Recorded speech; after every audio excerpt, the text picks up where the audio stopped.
आज हम बात करेंगे ब्रेस्ट पेन या स्तनों में दर्द होने की कंप्लेंट को लेके। मैं doctor Kavita Goyal, senior obstetrician and gynaecologist, doctor Kavita's gynae clinic, Jaipur. जैसा कि देखा गया है, प्रेगनेंसी में ब्रेस्ट पेन बहुत ही आम कंप्लेंट है। जैसे ही लेडी प्रेग्नेंट होती है, फर्स्ट ट्राइमेस्टर में, पहली तिमाही में उनके ब्रेस्ट एनलार्ज होने लग जाते हैं, उनको पेन होने लग जाता है, डिस्कम्फर्ट होने लग जाता है। ये सब प्रेगनेंसी की वजह से जो हार्मोन्स उनकी बॉडी में काम कर रहे हैं उसकी वजह से होता है।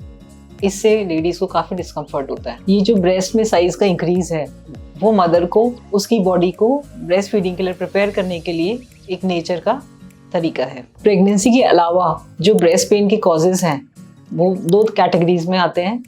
एक तो साइक्लिकल ब्रेस्ट पेन बोला जाता है और एक non cyclical breast pain. Cyclical breast pain का मतलब ये है कि वो पीरियड से रिलेटेड है। ये महिलाओं में उनके रिप्रोडक्टिव एज ग्रुप में देखा गया है।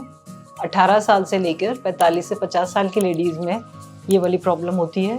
जनरली पीरियड्स आने से 4-5 दिन पहले या किसी लेडीज में 1-2 सप्ताह पहले भी इस तरीके का पेन स्टार्ट हो जाता है और पीरियड्स आते ही उनको इस पेन से राहत मिल जाती है।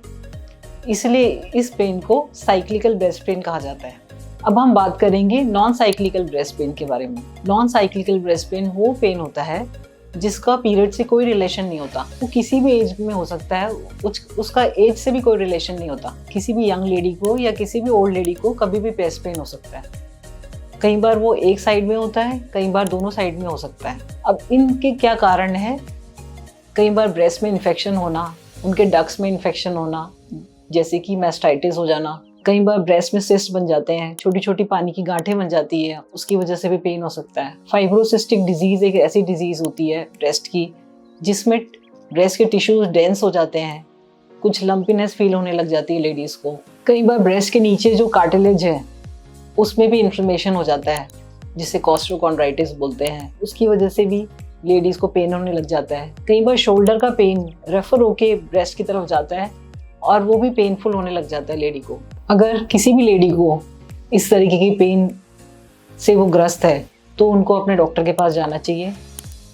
डॉक्टर उनके कुछ टेस्ट करेंगे, कुछ एक्सरे करनी पड़ती है, कुछ सोनोग्राफी, कई बार मैमोग्राफी और कई बार एडवांस केसेस में हमें MRI भी करानी पड़ती है। कुछ ब्लड टेस्ट, कुछ हार्मोन्स के टेस्ट भी हमें करा के देखने पड़ते हैं कि कहीं उन हार्मोनल चेंजेस की वजह से तो नहीं हो रहा। अब हम बात करेंगे इसके ट्रीटमेंट के लिए।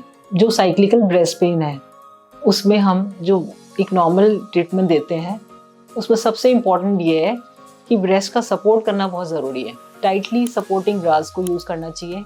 लेडीज़ स्पोर्ट्स ब्रा भी यूज़ कर सकते हैं। कुछ स्पेसिफिक अपर बॉडी के एक्सरसाइजेस होते हैं जो आपको फिजियोथेरेपिस्ट बता सकते हैं, वो आप कर सकते हैं। कुछ स्पेसिफिक फूड आपको अवॉइड करना चाहिए, जैसे कि मैदे की चीज़ें, वाइट फ्लोर या रिफाइंड शुगर्स वगैरह। कुछ अल्कोहल, कैफीन, बहुत ज़्यादा चाय कॉफ़ी का इंटेक या कुछ स्मोकिंग वगैरह से भी आपको थोड़ा परहेज करना चाहिए। डॉक्टर्स आपको कुछ सप्लीमेंट दे सकते हैं, कुछ विटामिन्स के, जैसे कि विटामिन ई का सप्लीमेंट या इवनिंग प्रिमरोज ऑयल आता है उसका सप्लीमेंट भी हम यूज़ कर सकते हैं। इवनिंग प्रिमरोज ऑयल का मसाज करने से भी ब्रेस्ट को आराम मिलता है।